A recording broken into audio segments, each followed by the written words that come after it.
Hi everyone, good afternoon. Welcome to our Social Presence Boost webinar.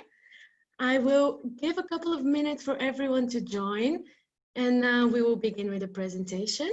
In the meantime, go grab a coffee or a tea or an afternoon snack maybe, so we can start talking social media. I see that people are already joining. I'll let you 1 minute, maybe more. In the meantime, let me tell you, we will start with a presentation. It will be around maybe 30 minutes, and afterwards we'll have 15 minutes for questions. Anything you want to ask, anything you have doubts on during the presentation, you can share that in the Q&A session. You can see it in the bottom of your screen. Please make sure to go to the Q&A and not the chat so I can follow up on all questions at the end. If there's no time for all questions, we'll make sure to send you the answers in writing together with the recording. So don't worry if I don't get to your question in time. Now, I think that most people have joined. There's still some spots for the latecomers, but we can begin. Now, let me present myself briefly. My name is Maria. I'm a recruitment consultant at Adams Multilingual Recruitment. And for those of you who don't know our company briefly, let me present it. We are a recruitment agency based here in the Netherlands for already more than 20 years. What we specialize in is connecting multilingual talent with international companies. So most of our jobs are a combination of specific language skills, but we also do, of course, Dutch-speaking roles and only English roles. You can see everything on our website at any time. And now, let's go to our topic. This is the agenda for today. What I want to share, and really the purpose of this webinar, is to share the insight of how a recruiter looks at a LinkedIn profile or at other social media when we are searching for talent or when you're applying for a position. What is it that we're looking for? I'll show you an example of a profile so you can maybe understand better how to build your page. And of course, I'll give you some tips on how to share your content and how to boost your presence in terms of staying connected and staying engaged out there. Now, before we start, I want to ask you a few things just to get an understanding of your level of use of social media, especially LinkedIn. So I will start with a poll. It will appear on your screen. I have two questions for you. Let me launch question number 1. Do you use LinkedIn? You can select your option as yes, actively, yes, but rarely, or no, you don't. I will wait till everyone can vote, and then I can also share the results with you, I think. Okay, almost everyone has voted.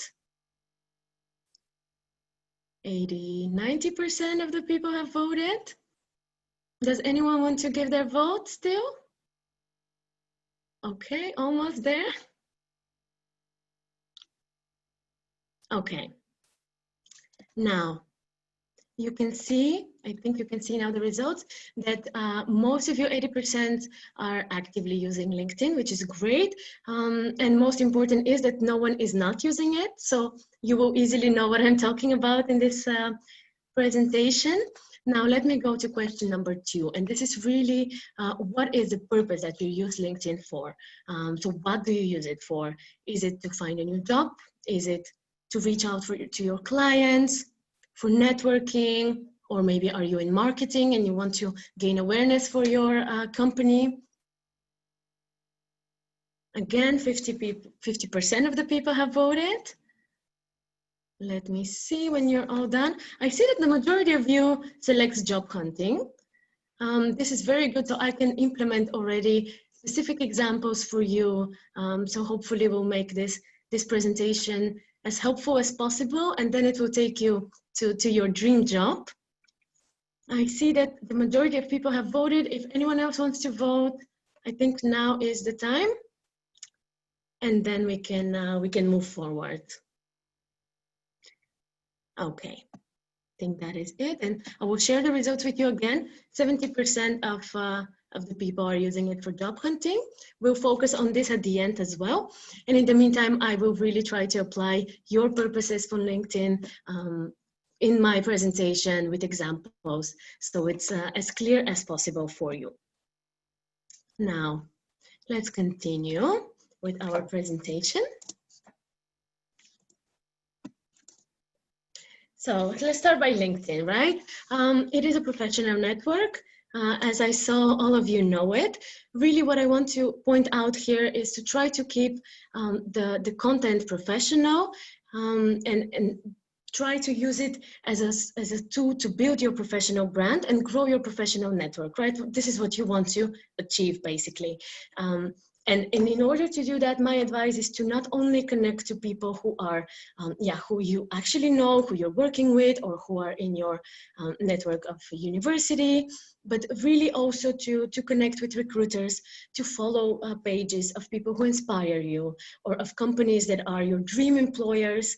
You will learn a lot about them by having news coming up in your news feed. And of course, last but not least, as we recruiters use this tool every single day to not only share the vacancies, but also to reach out actively to candidates, you want your profile to be noticeable, right? So in order to do that, make sure that you fill in as much as possible. And LinkedIn actually gives you recommendations on this. They advise you, put a cover picture or fill in this paragraph. So use this in order to build your profile as full as possible. In the meantime, I will switch off my camera so you can actually see the slides better, because I'm not sure if it's not interfering. Now, moving on to your specific page. I'm sure that maybe you're wondering what exactly to put, how to fill it in, how to organize your page. So I've put my profile as an example, and we'll take you through it so you can, hopefully get some new tips and learn a bit about what we are maybe being impressed by when we open a LinkedIn profile. Of course, to start with is your profile picture. Don't worry if it's not by a professional photographer. Just make sure it's the right size of a picture. Make sure that nothing is blurred or stretched. And that it's a clear picture with a focus on your face. I know that a lot of people here put maybe a vacation photo or a photo where you're with a cocktail or with a group of friends. And all of this might be great pictures for your Facebook or for your LinkedIn, but indeed try to put a picture on LinkedIn that shows you as professional and as approachable, so that people are happy to connect and happy to engage with you. And again, make sure that you're alone on the picture so it's clear, who are you? Now, in terms of the cover picture, as you can see, I'm using Adam's picture. This is because, of course, I want to promote one of our newest services. And this is, I really use LinkedIn as an electronic business card. You might do that, but you might also select a cover picture that is more focused on you as a person, that somehow relates either to your hobbies or to your culture, something that will add value and that will actually make us recruiters or anyone who's viewing your profile be intrigued. And then people can reach out and they can use this as an ideal icebreaker to start a conversation. For example, if you put beautiful mountains in the background, then people might ask you, is this where you're born or where you grew up? Or is this a hobby of yours to go hiking or to ski? Or maybe you love photography and this is a picture that you took yourself and it's a very nice one. But again, make sure it's something relatable and that it's the right size so it looks good. There are multiple options online, you can check that. However, there are also some abstract colors. This is not going to hurt your profile, but it's also not going to add the value that a cover picture can. So be smart with it. Choose something that is actually relatable to you as a person. Now, the next element is the title, and it is crucial because when your profile appears in a search, what we see is the name and your title. So here you want to really make it up to date. you have a couple of options. Option number one would be to select your job title at the current company that you're working for, as I did. And your other option is, for example, if you're active in a few areas, you can mention them in your title. This could be, for example, social media marketer / content creator / SEO. And then whenever you pop up in a search, people will know that these are your areas of expertise, and they will click on your profile to learn more. Now, the last section that you see on this slide is the about, or the sort of summary of your profile. Here, I would advise you really to make it short and clear. I would say 3 to 5 sentences. If you have a lot of experience in different areas, then maybe you can put up to 10 sentences, but try to make it short. Think of it as your elevator pitch that states who you are and what you're good at and what is your purpose. Don't make it a long essay.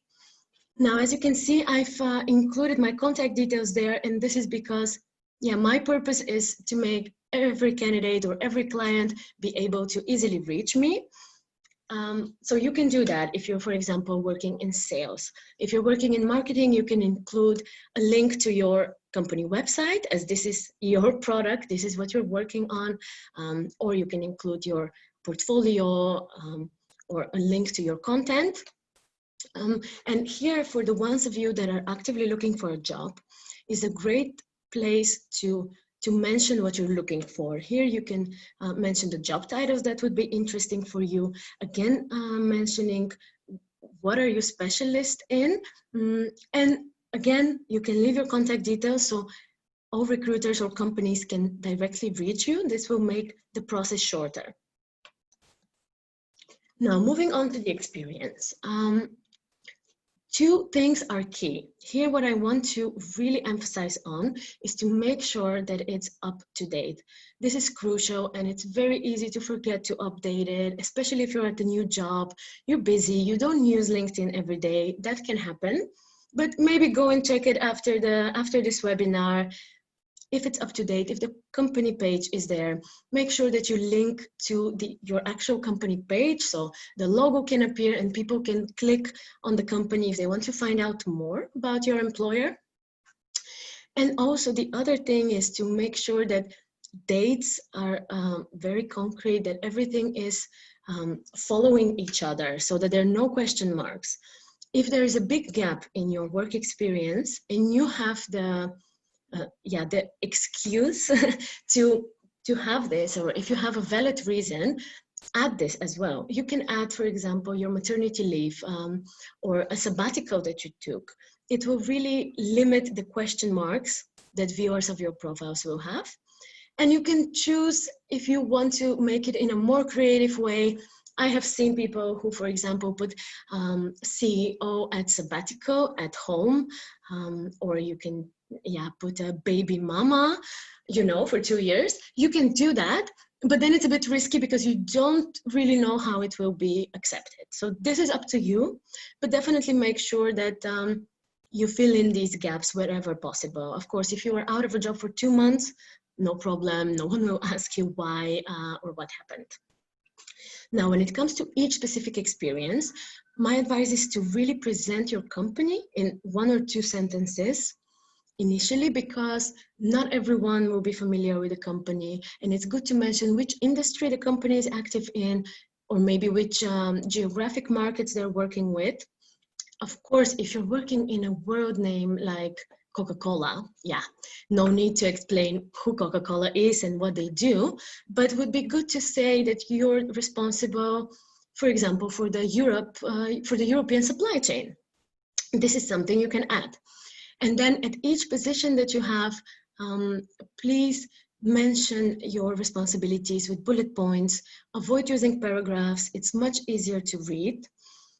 And whenever you get promoted or you switch to a different function within the same company, try to make this as 2 following positions within the company. As you can see on my profile, So this shows your growth, this shows your development within the organization, and it also shows loyalty, that you were there long enough, you grew within the company. Now here I've put a bit more of my experience to show you how at each, actually at every job that you had, you can upload an attachment.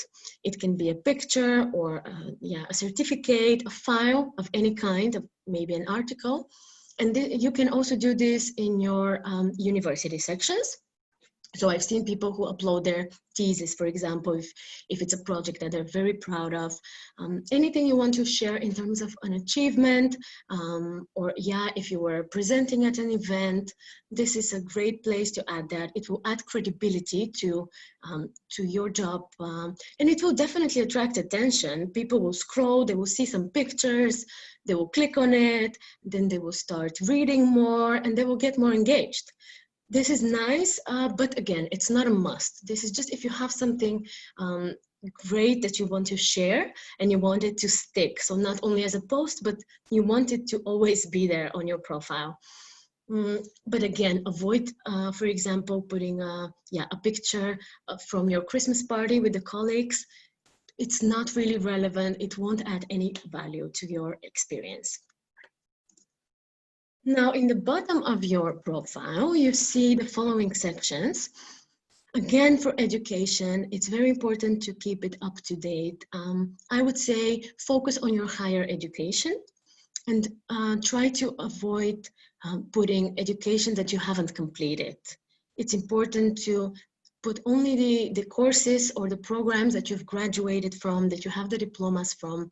Otherwise, it will create confusion if you did for 1 year law study and then you did a finance study for 5 years. People will think, okay, but do you have the diploma or no? Just to make it more consistent and more truthful. Now, skills and endorsements is a great feature of LinkedIn. Skills and endorsement allows you to add up to 50 skills, and you can get endorsed for them by your connections. Here you can ask your colleagues or your former colleagues to endorse you, and this will definitely add more credibility to your profile as well.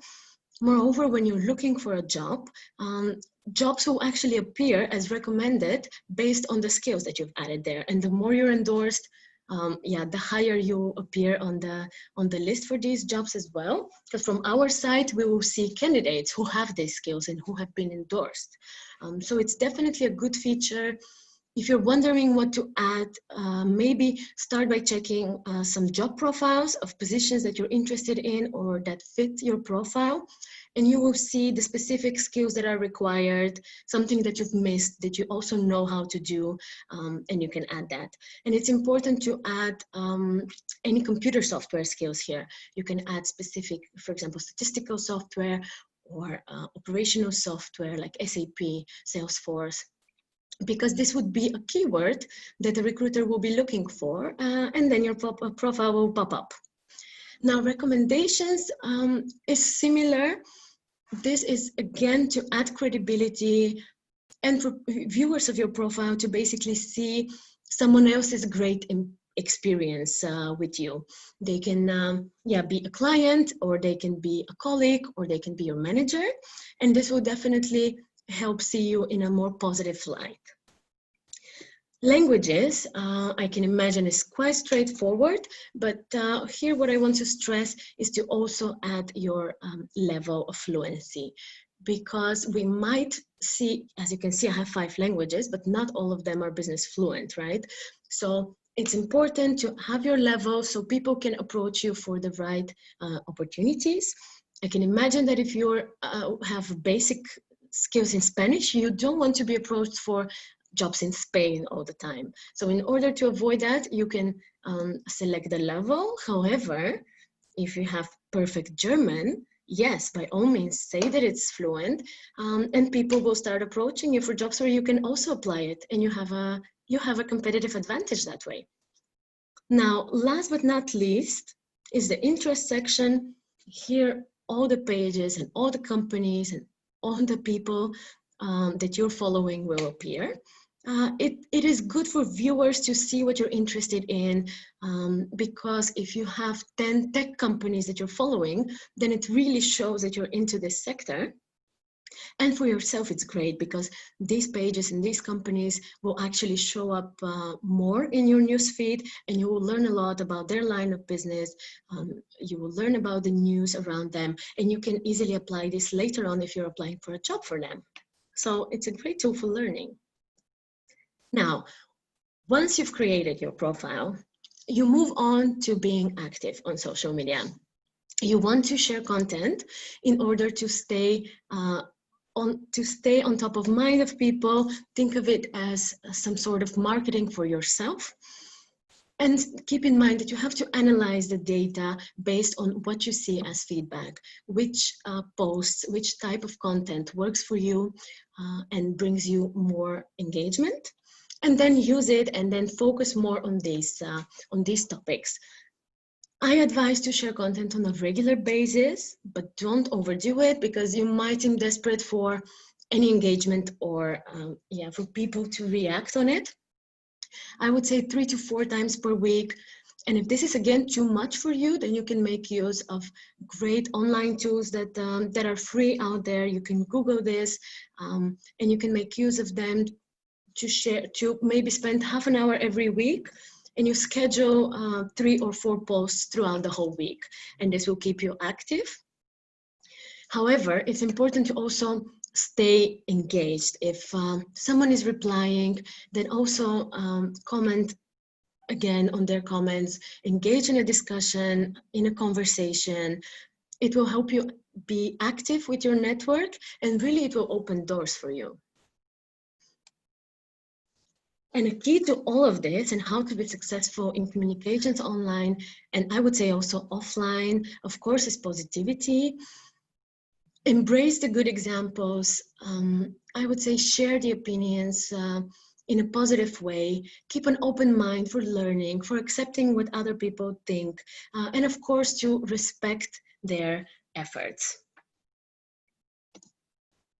Now, social media groups is another very, very useful tool that is available both on LinkedIn and on Facebook. There are thousands of opportunities to join groups with specific professionals or for a specific industry. And this is very helpful. You can share best practices over there or advice. And it's important when you're in these groups to really be active.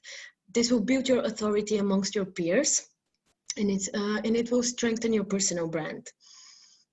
However, keep in mind that industry groups might be a bit overcrowded with competitors, so you don't always want to spill out your secrets. But yeah, try to find groups that maybe are smaller or really more focused on a specific topic, and this might be actually the better choice for you. In any case, it will grow your network and it will help you in the future. And speaking for groups and speaking for sharing content, it's important to stay engaging throughout this whole process. It will take time for you to build your brand, and that's all right. It will take some effort, but if you stay engaging and if you stay positive, it will bring you some advantage later on. People will interact with you, they will remember you, and your profile will be set apart from others who are not active or they just like, and there's no discussion following afterwards. And this also goes when people reach out to you directly on personal messages on LinkedIn. Make sure to take your time and reply in a positive manner, in a kind way. Maybe they're offering you a position that is totally not what you're looking for. They misread your profile. That's fine, but stay in touch. And later on, they might have another position for you, or they might join a company where you've always wanted to work for. And here, really, the positive mindset and the fact that you stayed engaged would be what people will remember you for. Again, boosting your personal brand. Now, social linking is something you can use to attract more viewers to your profiles. What you can do is at the end of your email, in your signature, or on an article that you've wrote, or on the company website to add links to your social media. This can be links in the general way. It can also be in the form of a picture or an icon or a QR code. You can be creative with it. You can put it in different colors and different ways, but make sure it's there so someone who's viewing one content of yours can end up on another or on your profile. It just adds value and it makes people learn more about you coming from one social media to another. With other social media, like Facebook, Instagram, Twitter, TikTok, there's Pinterest, there's Snapchat. These are, of course, social media that we all know and love and use for fun. They can, of course, be used as a business tool, especially are great for marketing and advertisement, but that's another topic. When you're using it with a personal account, this is indeed more for fun and to share with your closest people and with your friends. So there, yeah, you can include all your vacation pictures, but make sure that you make these profiles private. In this way, if you, for example, apply to a job through your Facebook via a Facebook group, then people, the first thing they do is to click on your Facebook profile, and you don't want them to end up on some inappropriate content or pictures, and then this will ruin the whole professional brand that you've built so difficultly with so much effort. So indeed, try to keep these things separated and make the accounts private. It will just help you in the future. Of course, I myself never will look for a candidate on Instagram or on Facebook, but there are people who want to learn more about you, especially if you're applying for more creative positions, then Instagram might be where they also want to see how you are. And if it's private, then at least they will tell you that they want to check it out, and you can check before that if everything is appropriate over there. Now, some general tips. Make sure you're using the right size image. This is for all social media. You want to have a clear picture. Nothing is blurred or stretched. This is important. It leaves a good impression. And as for the profile picture, make it professional or semi-professional. The goal is to really make you seem in your natural, professional attire. Maybe ask a colleague to take a picture of you in front of in front of the wall or in front of the company sign or in front of your university, maybe if you're still a student. But again, make sure it's only you and it's semi-professional in terms of your also appearance. Now, use the same profile image on every network is more of an advice. You don't have to, of course, but if you're actively looking for a job via different channels, you want to make sure that people will recognize you. So use the same picture on your resume, use the same picture on the LinkedIn. Also, maybe use the same picture on WhatsApp, because nowadays there are a lot of recruiters or companies who will reach out to you via WhatsApp, and this is great and it's very convenient. But you want them to see the same picture so they immediately think, oh, this is my great candidate. And again, of course, coming to the personal social media, untag yourself from bad photos or inappropriate posts wherever possible. So in case someone does end up on your profile, this is not there to see and to ruin your brand. Make sure you're discoverable in a search, mostly by filling in every field, everything that you have to share it there, of course, in a concise manner. Use keywords that actually match your profile. Of course, don't use general keywords that won't be relatable to your profile, but think from the sense of how would someone find me, and you can implement this. And of course, if you have shared some content or if you have created some content, you can pin it on top of your profile so everyone can see it. So this is the first thing they see when they open your profile, actually. And in conclusion, for the job seekers out there, that are 70% of all of you guys, make sure that your resume and your LinkedIn are always up to date and they're always in line with each other. And I'm saying this because I have examples when someone applies with their resume and on the resume it says, I'm a passionate marketeer, they're applying for a marketing position. However, when you open their LinkedIn page, they say that they're interested in finance and financial opportunities. And of course, it creates a lot of doubts, it creates confusion. So you want to avoid that. Stay truthful and keep it up to date. If you're open to new opportunities and if you're actively looking, you can select this as an option in your settings. So recruiters can see this, but your colleagues or people from the same organization cannot. So this is a great tool to show recruiters that you're looking. And there you can also include titles that you're interested in. You can include locations that you're interested in, because not always you will be looking for the same city where you currently reside.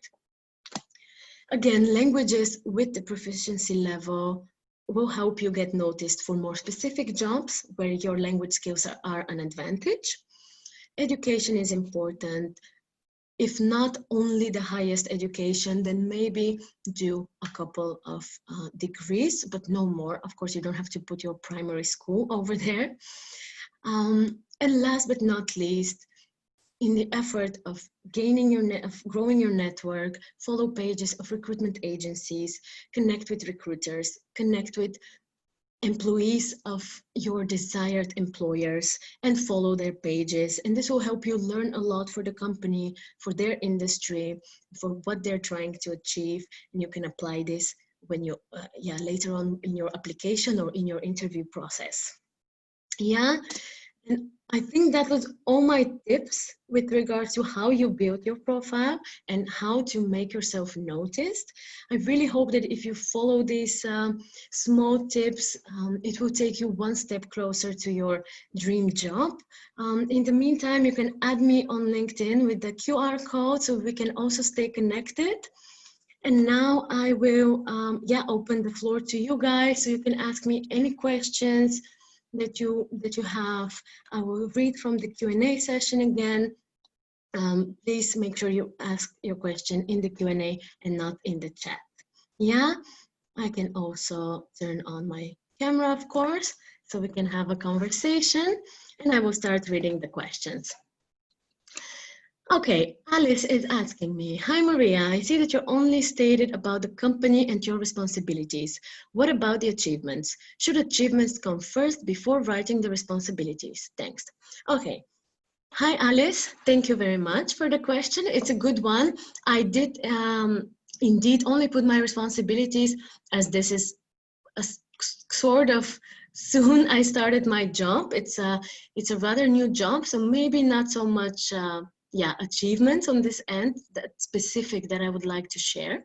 However, if you have, for example, if you're in sales, it's a lot of people include in their resume what is the revenue that they achieved, or how big was their portfolio, and everything you can indeed put there as a bullet point. I would say maybe you can first mention a few bullet points of your key responsibilities, and in the end you can say, maybe in 2019, I gained 80,000 revenue for this and this product line.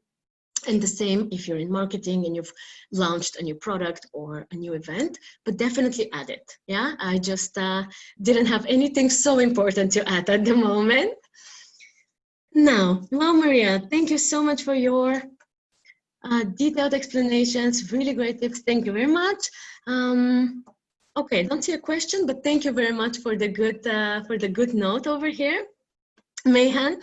Now, when do I need to start bringing up an explanation? When my last position was over. I left mine in January due to moving to the Netherlands. Lena.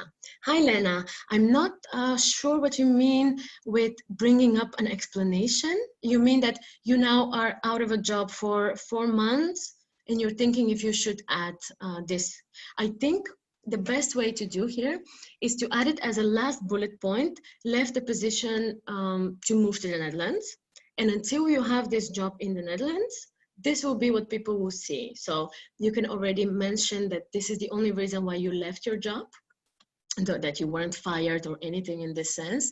And then when you have a new job to put on top, then it will be more clear because the location will be visible. And of course, everyone will assume that that, yeah, it's due to the movement, but you can still keep the bullet point of why you left it. But you don't have to create it as a special, as an extra job title in between, so to say. Yeah, I hope this helps. Could I, again, Lena, could I also ask a friend for a recommendation in terms of showing my soft skills? Yeah, I think by all means you can do that. And it's, of course, it doesn't have to be someone who worked with you, but if they can give a specific example of, yeah, of you as a person or how you help them in a way, you can definitely include that. But again, if there's someone who can give you a recommendation in a more professional way, maybe prefer that, or you can just do both. That is totally fine. I hope this answers your question. Now, Tanya is asking me, the QR code does not work. Oh, that is not a question, but really doesn't work? I'm very sorry. I can maybe also send you a link so you can add me, or you can just find me by my name, I guess, on LinkedIn, and we can stay connected. We put a lot of effort in this QR code. So sorry it doesn't work for now. Now, Anna. Okay, I'm sorry, I lost your question. Anna is asking me, could you please give us some examples of the good things to share on LinkedIn? I'm not much into sharing things on social media. Okay, let me try. Now, I will then maybe speak from my personal example, from my experience. Now, I'm in recruitment, and as a person, I'm very interested in, for example, team development, in motivators for people, in what makes people happy in their jobs, and this also relates to my profession, of course. So what I like to share is really an article that would inspire me if I would read it, and it gives good tips of how to stay active or how to not lose motivation, or if it's more of an advisory article for managers, which things would make your employees happy. This is definitely the things that I would share. Because I want my connections to see this, and it connects to who I am as a person and to what I do for a living. So find these topics that are interesting for you. And then you can, yeah, if you're in a financial job, I can imagine that there are multiple news happening, and there's a lot of articles you can share in terms of research or in terms of, yeah, news articles for big names on the market. I hope this gives you an idea. Of course, again, I don't know, yeah, what your area of expertise is, but I hope it gives you an idea. It can be something you do for a living or something that really moves you as a person, that you find interesting and you want to share it with your network. Yeah, simple. Now, Henrik is asking the next question. I have been out of work for 3 months. Does this influence the selection of recruiters for the good or for the bad? Hi, Henrik, first, thanks for your question. In this case, it could go both ways. On the one side, being out of job for 3 months means that you're immediately available. So anyone who is looking for someone to start right now, they will be very interested to speak to you. In the same side, yeah, someone might be wondering, why are you out of a job for 3 months? But in my opinion, I do not think that this is too long of a period. So I don't think that you have to be worried for 3 months. Now, if it goes maybe over half a year, then maybe you want to add a certain explanation, if there is any. But I'm sure that, yeah, you're going to find something by then. Maybe you can register on our website and we can see how we can help you. Yeah. Now, next question is from Dainahara. Hi. Thank you for your question. It's a long one. Let me read it. What is the best thing to do or note on your profile when you took a few months off after your previous job? In my case, I needed time off because of illness of my mother. Okay. In the meanwhile, I finished a study and started a company because these were things I could do in my own time, but they have nothing to do with looking for an HR job. I would say here, really, you don't have to mention the personal reasons, of course. You can mention, but this is maybe more for your CV. I don't think on LinkedIn you have to be so detailed. You can mention that you were doing a part-time course and a specific study, and you started a side business. Yeah, and keep it at that. And then anyone can ask you more detailed questions and you can elaborate when you're already having the interview. You don't have to use your right to not share these personal details. Yeah, I hope this gives you an idea. Now, Meilani is asking, hi Maria, I was made redundant but took first 6 months to complete my first year of Korean language. Wow, Korean language at the university in London. So I have been more than 6 months unemployed. How is the current situation in the Netherlands? What are the requirements now in the Netherlands? I left the Netherlands and moved to live, work in different countries. Thank you. Yeah, nowadays, as you can imagine, everywhere the job market is slowing down a little bit because of the COVID-19 crisis globally. However, yeah, we see, I think, things are starting to move again, and there are still companies that are actively looking for employees, especially for business critical roles. Then recruitment has never stopped. Again, really depends on what you're doing and which area of business you're in. But yeah, you can maybe check different job vacancies online to see if there's something in your area, and then you can decide how you can move forward. Yeah. Now I lost again my question. Evelyn is asking, hi Maria, thank you for a very useful presentation. I have relocated to 4 different countries where I worked and studied. It seems sometimes that my experience is confusing and difficult to relate to. How can I reflect that actually I have a lot to offer through multicultural and global experience? Yeah, hi Evelyn, thanks for the question. This is indeed a bit tricky because you did so much, you traveled so much, but indeed people might see it as very short employment. I would say, yeah, state that it was different countries, and in your short summary, just state this as part of your elevator pitch that you've worked and lived in 4 countries, that you've gained a lot of multicultural international experience, and what are the areas where you're interested in. So maybe this can give the viewers of your profile more information, more background knowledge. Yeah, I hope this answers and gives you an idea of how to do it. Now, Lawrence is asking me how the recruiters view on resumes with more than 2 pages.